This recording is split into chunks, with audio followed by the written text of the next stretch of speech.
Hey guys, so I'm in the kitchen today.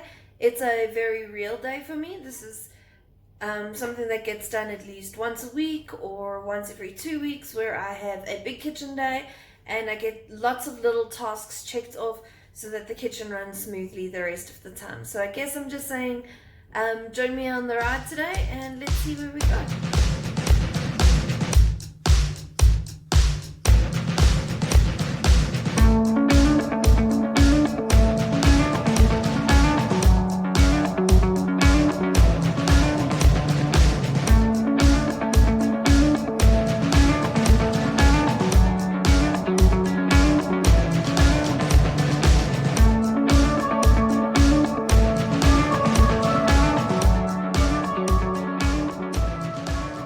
So I've tidied up the kitchen and I'm ready to make it a mess again, and I figured we'll start with the herbs and the spices because they're quick and easy, and I need that in order to make space for something new to be dehydrating in the dehydrator.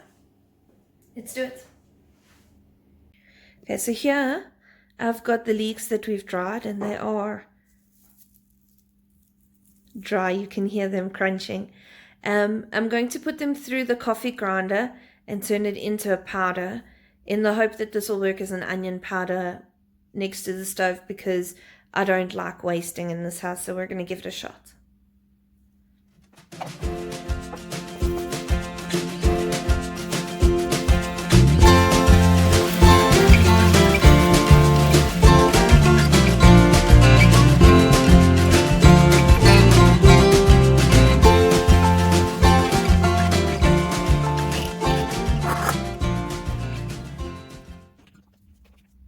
Leek powder, we've got almost a full bottle, and it was one tray of leeks, so I'd probably say about 6 really large leeks. And now this gets to go on the spice rack. That there's going to be load shedding or a power outage, whatever the case may be, I don't have to worry about this going off.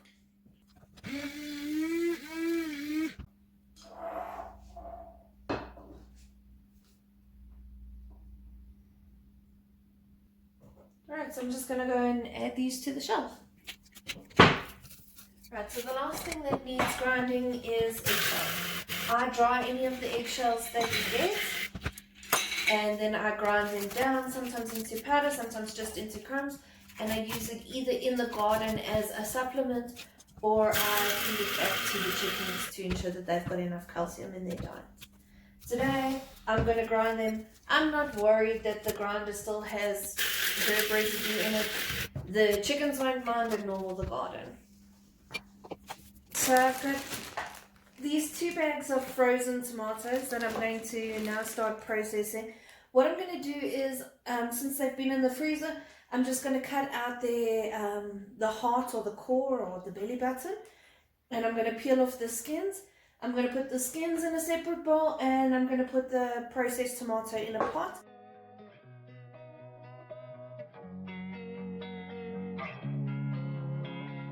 Losing time, I'm fading fast. I just wanna make it last. Try to let go of the past. I close my eyes, embrace the blast. Sleepless nights and headaches stack. Restlessness to hell and back. What's my purpose? What do I grab? A slippery surface, a heart attack.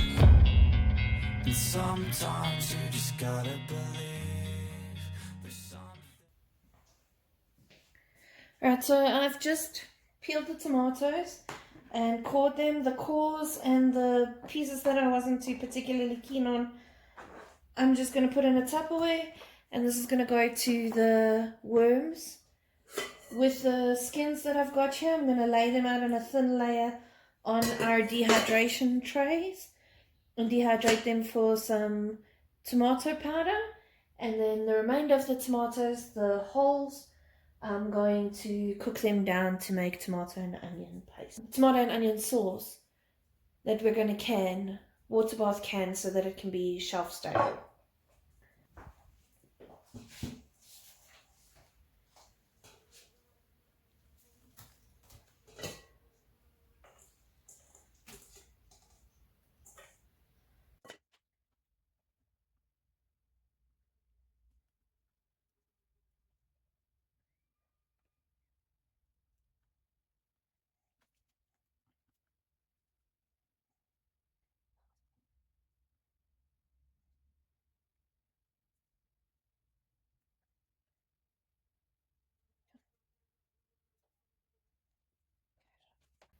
Now that I've peeled the tomatoes, I'm just going to chop a few onions. I have 5 in the one bag, so I'm just going to go with those 5 at the moment. And I'm going to put them in the pots and I'm going to start the process of cooking my tomato sauce down.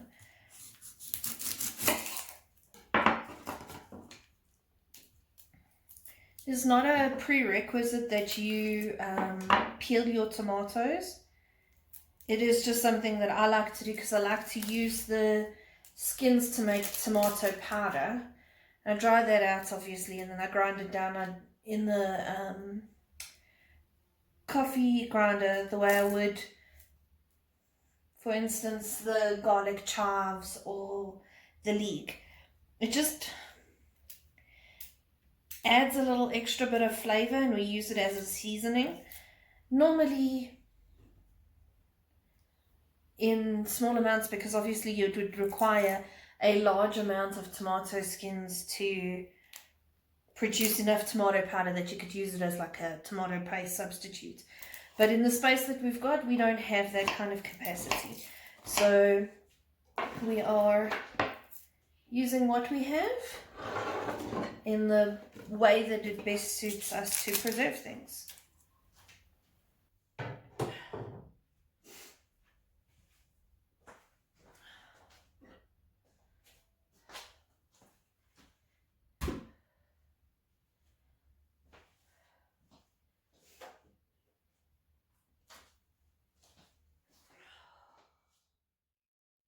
Right, now that I've chopped up the onions, I'm going to saute these onions. I'm just going to put them on the heat and let them cook slowly, just to release some of those liquids within them and their flavors, allow the onions to sweeten slightly.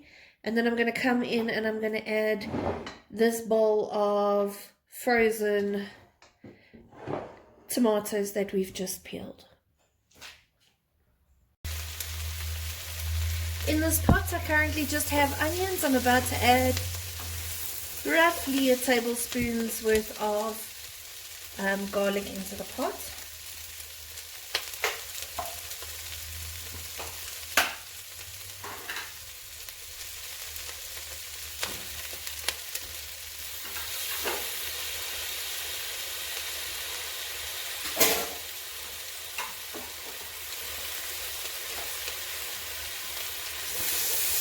We do really love garlic in this house.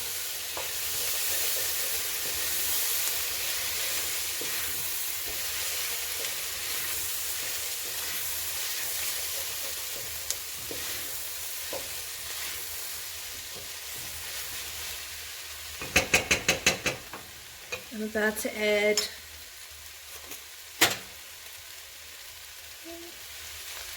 a couple of peppercorns into the pot.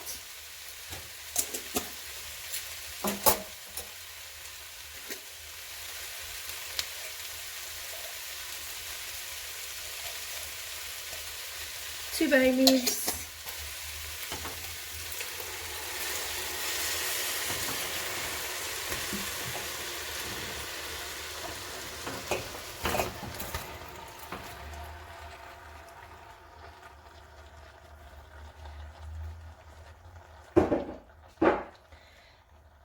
As you can see from the tomatoes that I've added, there are some cherry tomatoes, there are some slightly lighter tomatoes, there's even some darker flesh tomatoes in the mix as well from the purple Cherokees. So what I did was, throughout the summer, when we'd harvest tomatoes, I'd put them in the fridge, and if I wasn't able to use them within that week, I would then put them in a Ziploc bag and stick them in the freezer, so that I could collect them, so when I was ready I'd be able to make tomato sauce out of them. And in this application, I'm not talking tomato sauce like ketchup tomato sauce. I'm talking more of a tomato and onion pasta sauce, something universal that I can use in more than one meal. And this ends up becoming the base for curries and stews and pies. Really anything that you want. If you were making a pasta, it could be the base for your pasta sauce. So do keep the flavorings fairly simple, but in terms of what Duncan and myself like. So I go pretty heavy on the garlic as well as the onion, because we both like garlic and onion. But realistically, we are going to still add garlic and onions to our meal. So for now, We're keeping it as neutral as possible, and we're just going to let this cook down. Right, as you can see, most of the tomatoes are starting to break down. There are a few cherry tomatoes that are still holding their shape, but now I'm going to take the lid off and just allow the liquid within the sauce to reduce slightly. And I'm going to just continue to slowly let it cook away and cook down. This is going to be blended, so it shouldn't really be a problem, the few little skins that are in there. Again, that is personal preference. If you don't mind eating your tomato sauce with a little bit more texture, so be it. Since this is going to get blended, I'm not too worried about the few little skins that are in there.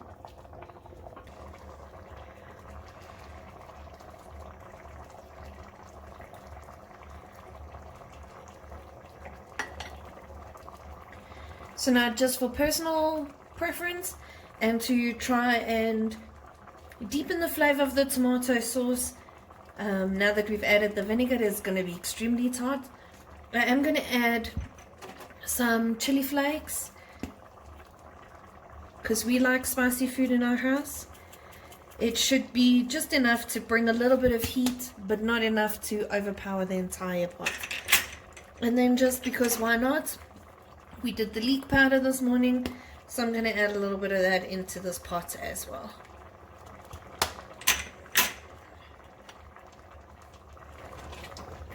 I'm going to let this stir up and reduce, and while this is busy, I am probably going to just sit down and... Right, today I'm doing kombucha as well. I have a continuous brew system, and this is essentially how it works for us. What I'm going to do is I'm going to pour out about a liter's worth of kombucha into this bottle once I've put some fruit in the bottom, and then I'm going to top it off with the tea that I made earlier, which is currently just cooling down. There is a liter of tea here. The theory is that whatever I remove, I replace with fresh tea, and then that allows the SCOBY and the bacteria to continually feed while I get a constant supply of kombucha. But since it's cold here and we are heading into our winter, we have jimmy-rigged this kombucha container. So all it is really is a pitcher with a tap on it, and that just allows you to remove the liquid fairly easily. We've put a sticker on here which tells you what the temperature is of the liquid on the inside, and around the outside Duncan has actually duct taped a heat element to the jar, much like the kind you would find in a reptile tank or even in your grow mats. This one, however, is just a strip that he's wrapped around. That's why there's water here. It's creating the condensation, because in the evening it's cooler on the outside than it is on the inside. Old apples that are a little less than desirable in terms of eating, so we're just going to cut this up into pieces because the apple itself is still good, and we're going to put them into our bottle. I'm only going to do one apple. That should be sufficient enough to give us an apple flavor.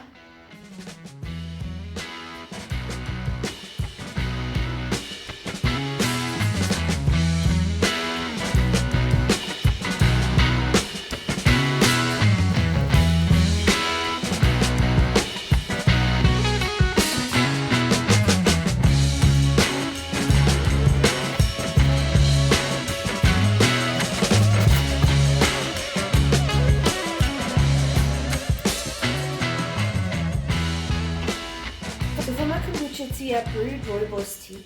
What I did was I put 4 tea bags in a liter of water, and I did 2 sugars per cup, so in the end I ended up with 8 sugars in here, about 4 tablespoons. I essentially brewed the kind of tea that Duncan and I like to drink, so it's the way we would drink it normally without the milk. Then I've allowed this to sit on the counter and steep, and while it's been steeping, it has also been cooling down so that it is warm or cool enough to go into the jar without cracking the glass jar or without killing the SCOBY. So now I'm just going to pour this into the top of the jar, and we are ready for our next batch.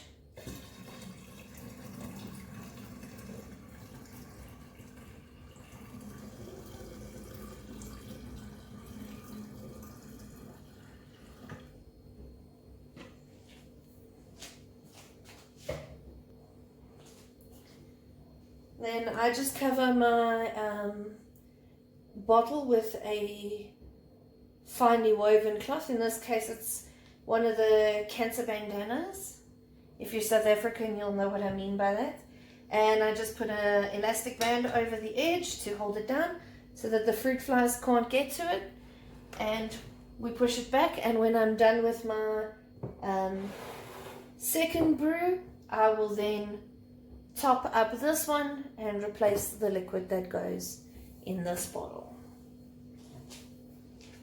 So for our second ferment, I've just added a bit of honey to some apples. I'm going to close up the bottle, give it a shake, and just put it next to the other bottle to continue to ferment.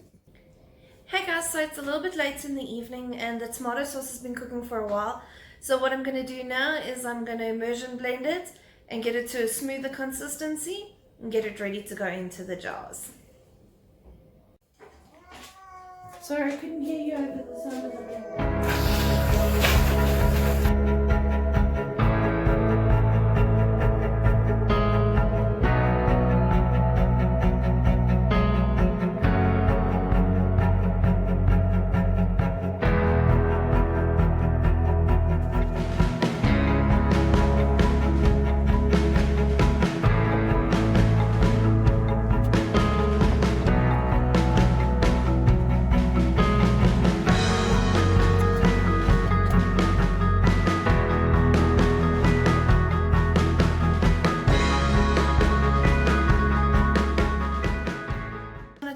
Thank you for hanging out with me today in the kitchen. I had a lot of fun. I hope you did.